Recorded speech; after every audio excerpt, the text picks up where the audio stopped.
निमापड़ा थाना अचल आज एक अभावन घटना घटी जाइछि। पिपिली थाना अधीन जगन्नाथपुर रोजी बराल तांको बापांक सहित दिन 10टा बेले निमापड़ा आसुथिले। निमापड़ा थाना घुआ छक निकटरे दुई दुर्बृत्त पछपटु बाइक रे आसी रोजी पिंधिथिबा सुन्ना चेनटी को चिंडाई निमापड़ा पटकु द्रुत गति रे पळाइथिले।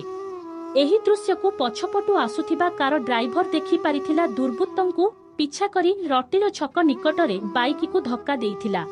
रटिलो छकठारे स्थानीय बासिंदा उभय चोरंकु काबू करी निशितुक छेची पुलिस जिम्मा देइथिले।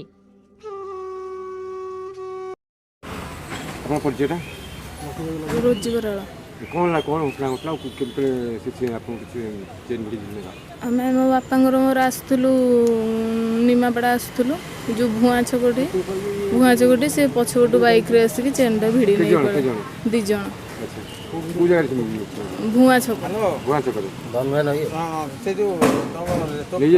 आज्ञा नहीं जाइछन्ते आसिक रटिलटी धरा हेले मानु ना रखी कौन चेन बोली मानु ना आज्ञा निमापड़ा थाना से 2 जन अच्छा।